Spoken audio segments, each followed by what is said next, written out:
One of the many reasons why educators or we feel that reading is so difficult to achieve is that we fail to understand what reading is. And this session, as I present to you earlier, talks about the nature of reading. So let us understand why reading, or what is reading. So reading is a dynamic process in which the reader interacts with the text to construct meaning. Let us focus on the word dynamic. What does dynamic mean? Dynamic means it's alive. So it's a process that is alive where the students interact with or the reader interacts with the text to be able to get the meaning.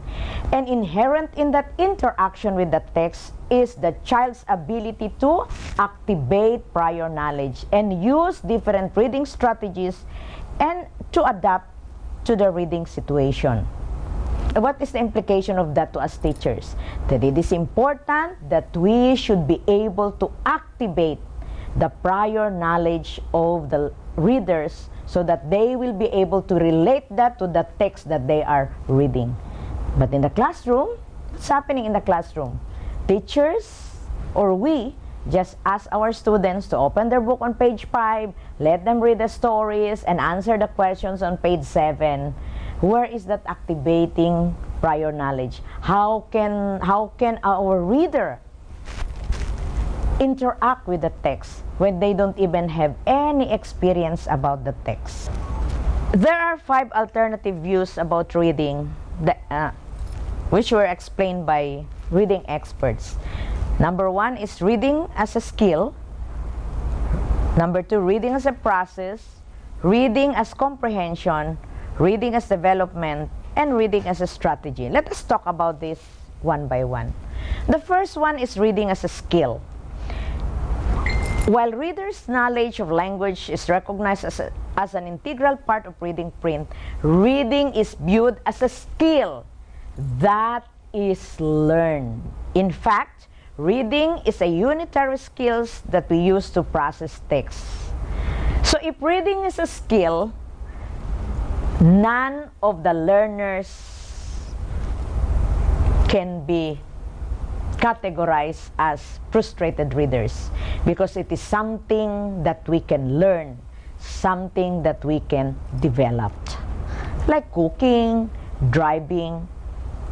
But the question is that what will it take for a learners to be able to learn that skill? And because it is said that it is a unitary skills, let's find out what are the skills needed for a students to be able to read. So, reading as a skill is a global skills, and there are 2 big skills. The first one is word identification skills, and the second one is comprehension skills. Let's talk about this one by one. Word identification skills.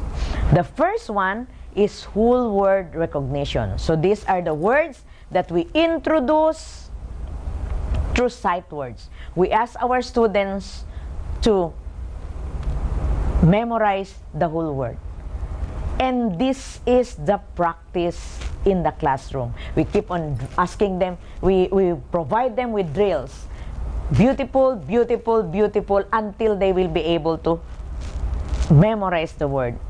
But the question is, will that be enough?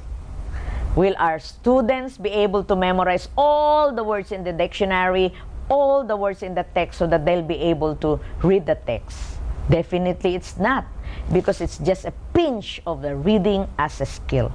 The next one is visual configuration. This happens when the students or when the kids are learning to read. They look at the visual, they look at the drawings, and they'll be able to tell stories.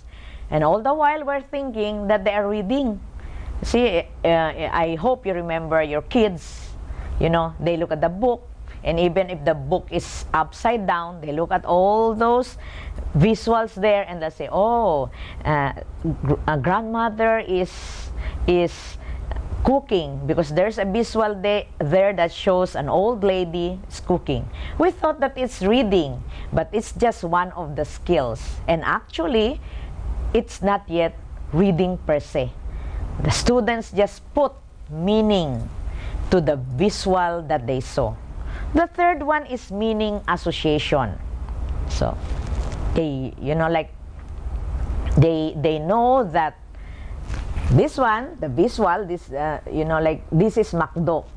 And they come to McDo every weekend. So McDo became part of their oral vocabulary. So once they saw this, they'll say, McDo, McDo, McDo. But they don't know how to read yet the word McDo. But because it's part of their oral vocabulary, they were able to say the words. Okay, the next part is whole word analysis in context. Okay, so that's why we use context clues for the students to be able to get the meaning of the words by analyzing the context in that particular sentence. So that is whole word analysis in context. We recognize the word, we identify the word by using those other words that we know in the context of that statement. Okay? The most critical really is the graphophoneme correspondence analysis. Graphophoneme means grapheme and phoneme. Grapheme refers to the symbol, while phoneme refers to the sound. So it's the combination of the symbol, example letter M, and the sound of letter M is M. That's graphophoneme analysis. But there are different components of graphophoneme analysis. Number one is phonics. Okay? So this is using alphabetic principles. So this is associating the symbol so with the sound. Example, single letter. So this is letter M, the sound is M. This is letter B, the sound is B. That's single letter, associating the symbols and the sound. Then we have clusters for English. We have the CL, we have the CH. So you identify that. So we associate. CL is CL, CH is CH. Okay, so we have to teach that to our students for them to be able to read, because it is part of the skills that they're gonna develop to be better reader. The third one is inflectional endings. So these are the ing that we add to words. Okay, like example, climb, we add ing, climbing. We have to teach that, because if they will be able to read the word climb using the CL and the so climbed, they need to realize that if we add ing to that word climb, it becomes climbing. Okay, so those are parts of graphophoneme analysis. The other one is the spelling pattern. So when they learn that k, t is cat, they will be able to spell the word, because we will say, what's the first sound? It's k, which is consonant. What's the middle sound? It's a, which is a vowel. And what's the last sound? T, which is a consonant. So it's a CBC pattern. So they'll be able to identify the word by identifying the consonants and the vowel sounds in that word. Then we have the CBCE, like hate. Okay, from the word hat. Okay, it's act, hat. If you add an E, it becomes hate. So there's a rule in that the students should be able to learn to be able to read the word. The explanation is that the short A becomes long A if the word is in CBCE, or if the word ends with an E or a vowel. So hat becomes hate. Okay, then the VC, which is vowel consonant, is, of. So they should know. What's the first sound? E. What's the next sound? S. So is. That's is. So that's VC, vowel and consonant. Then of course, this is often used in the mother tongue and the Filipino, the syllabication. Students should be able to learn the syllables of the word, how many syllables there are, and what comprise that syllables for them to be able to read. And syllabication is a skill. Okay, so there are different types of syllables. We have a word with 2 syllables, like doing, okay, 3 syllables or more. Then, of course, after they'll be able to read the words through syllables, there's also a way identifying or assigning accent to a word will also help them to be able to read the word correctly. Then the other part of the word identification is the whole word recognition. Of course, this talks about root words, prefixes, the suffixes. So what's the root word? Example, organ. Okay, so what's the organ? Then nization. Okay, or no, that's too broad. I think example of that is seedless. Okay, so what's the root word? Seed. What's the suffix rather? It's less. So what does seed means? Okay, and what does less mean? So seedless means without seed. So that is a skill within the reading as a skill. So those are the skills of the word identification skills. And most of that, especially the graphophoneme correspondences analysis, should be mastered in the K to 3 when the students are just learning how to read. Okay, so the other part of reading as a skill is the comprehension skills. Of course, we talk about making generalization, determining cause-effect relationships, summarizing, noting details, getting the main idea, and the rest of the comprehension skills. That is the focus of the higher levels. But mind you, even in the word identification skills, comprehension is already there. Because once you know that, once you will be able to read the cat, and the teacher will show the picture of a cat, the learners will be able to understand what cat is. And maybe you can talk a little about the cat to broaden their understanding of what a cat is. Okay, so that's reading as a skill. So the skills against strategies, because they should go together. So what are the skills and what will be the strategies? Example, for main idea. So your strategy will be evaluate, summarize. Then for identifying details, your strategy would be predict, evaluate, and summarize. For sequence, you can use predict and summarize. For drawing conclusion, you can use predict and summarize. Cause effect, you can use predict, question, and summarize. And for compare and contrast, you can use evaluate and summarize. Okay. Because reading is a skill, as a skill is very difficult, there is a need for us to provide scaffolding. The first is teacher-centered. So if we talk about explicit teaching, it's I do. You model, you show them, you model the sound, you show them how to blend the sound together to form syllable, to form words like k, at, the sounds of k, and you know the sound of letter C, which is k, the sound of letter A, which is a, and the sound of letter T, which is t. Okay, so that's modeling. So there should be a mini lecture from the teacher.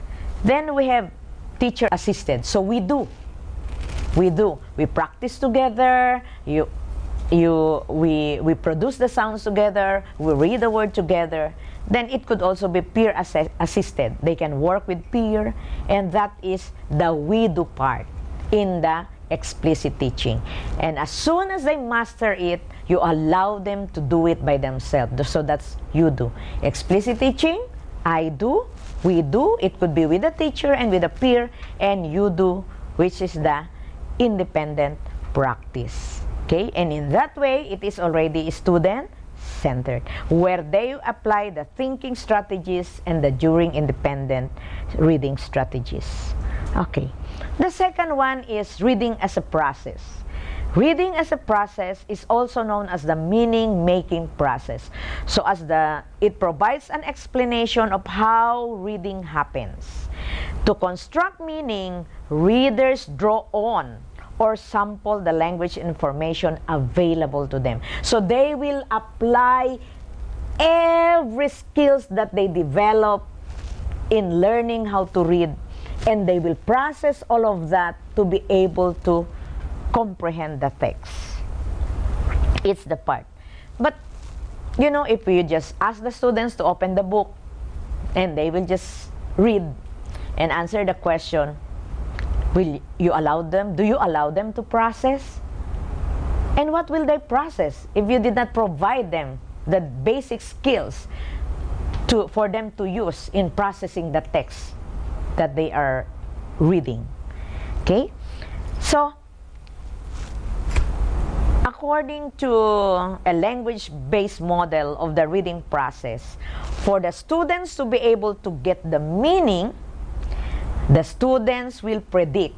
So in predicting, they'll use the graphophonic language cues. Everything that they've learned about letter sound, correspondences,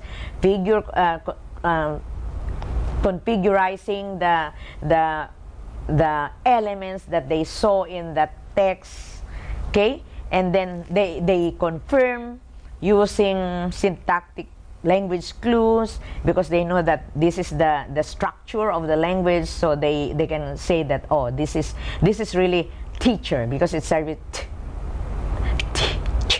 okay. Those skills that learn in predicting how to read the words, and they will confirm because they use the syntactic clues that they also develop, because it is also a skill. Then they will relate it to their experiences, they sample it, apply it. Then after that, once they develop it, they'll be able to integrate it. It is only by then that they will be able to give meaning to what they're reading. So it's a process. But what is happening in the school, in the classroom? When we call the students, we want the students to answer the questions right away. We give them very little time to read. How can they process when they only have very little time to read? When they have to apply all their knowledge developed in reading as a skill to be able to understand that, to be able to process everything, to be able to get meaning. Therefore, the challenge for us is to be able to provide our students with ample time to understand the text and even the questions that we're asking. Kayo nga, pag tinatanong kayo, matagal nga kayo makasagot. Ang cellphone nga, pag nag-upload ka, ang tagal kasi pinoproseso. And you can only do that if the students have mastered the prerequisite skills, the different skills that they have to master to be able to process a text. The third one is reading as comprehension. According to Kaiser, comprehension occurs in the transaction between the reader and the text. And of course, the reading situation, which is the purpose and the setting of the text. So, here is an interactive model of reading as comprehension. So, what are the three? The context, the text, and the reader. So, what in the context that the student should know? The environment and the physical factor. The reading situation, the setting, and the task. What's the purpose of reading the text? So, it's very important that we have to discuss that before we allow our students to read. Then, let us look at the reader. The background and experiences of the reader is the text within the experience, within the background of the student, so that they'll be able to relate. And the knowledge about the subject. Are the students familiar with the text that they will be reading? Are the words within the reading ability of the students? Are the words familiar to the students? Are the words in the text, rather, familiar to the students? And of course, have we motivated them? Is the text interested to them? Because this will affect the comprehension. And of course, about the text, the organization of the text, the content, the readability level of the text, whether the text is too difficult.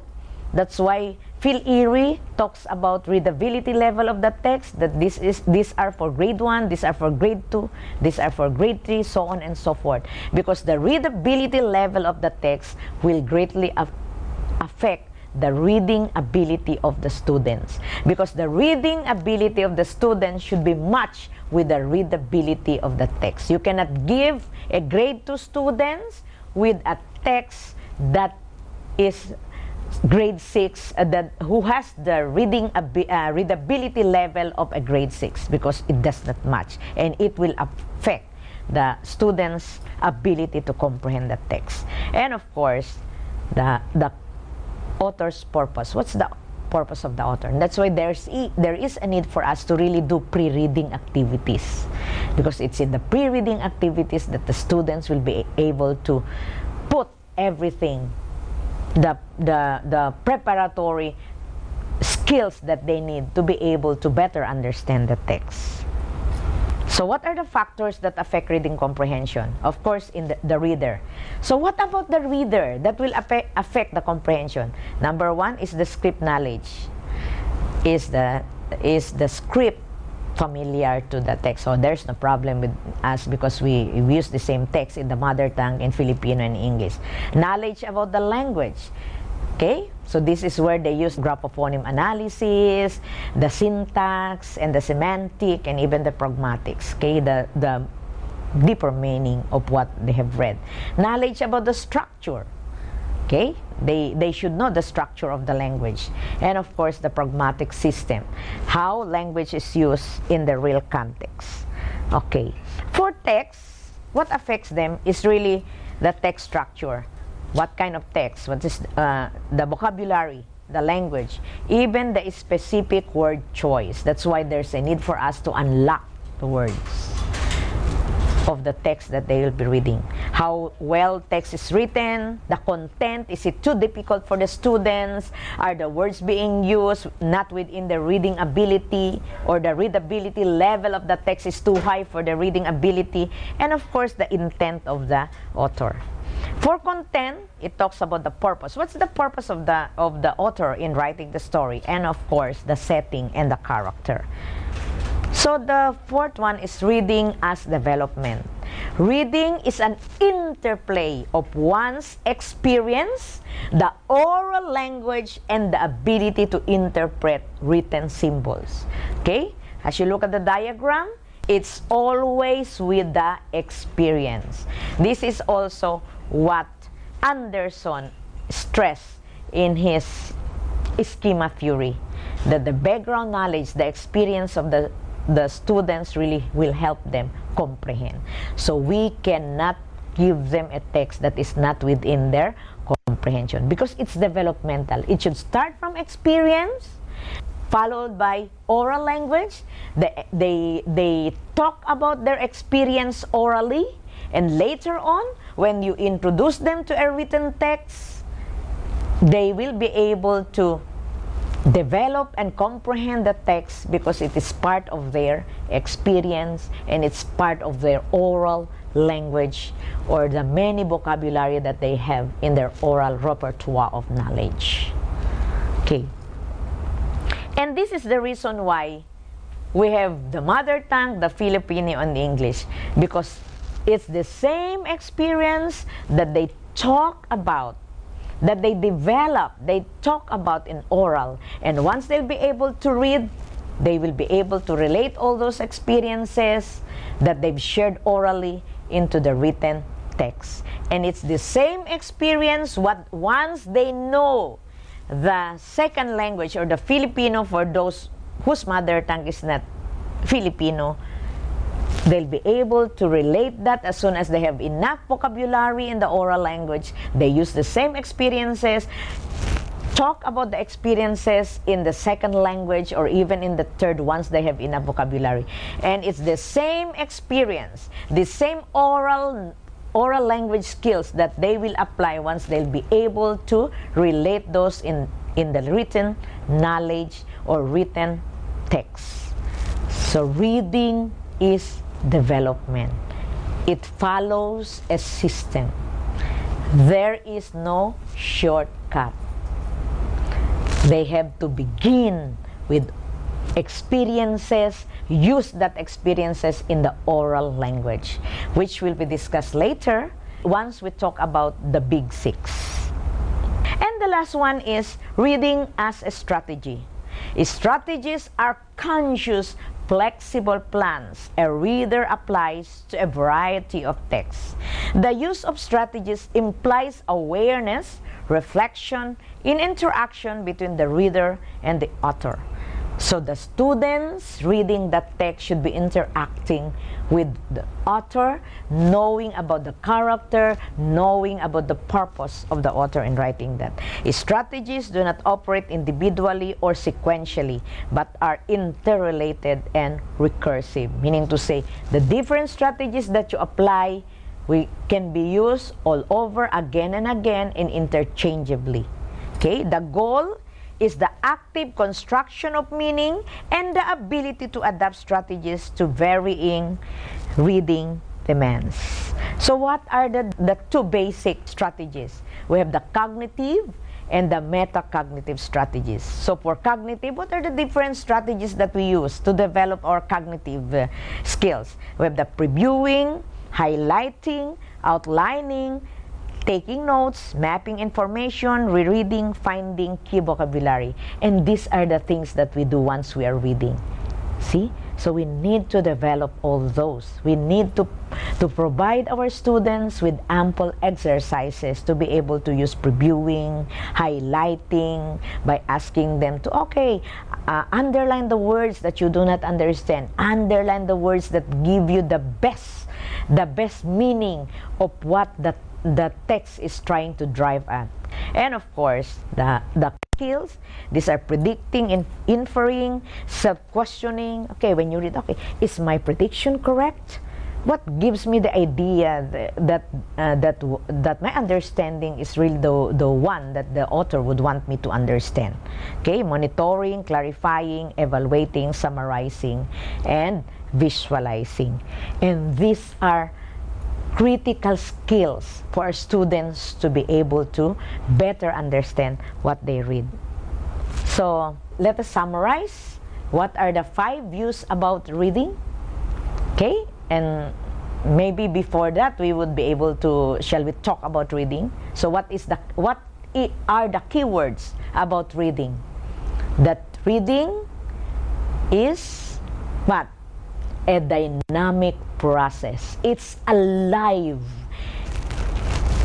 The students should be able to interact with the text that they are reading. So it's never a dull moment. Then what are the 5 views? Reading as a skill. What's the takeaway? That reading, because reading is a skill, it can be learned. But because it is a very difficult and complex skill, it has to be taught systematically, explicitly, by doing, by modeling, I do, by working together, we do, and by allowing the students to do it by themselves. You do. So it's explicit teaching. The second is reading as a process. It's a meaning-making process. That's our keyword.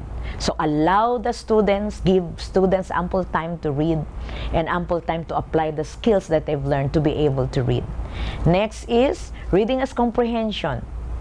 That the text, the context, and the reader is very important to be considered before we give the students a text so that they will be able to comprehend what they've read.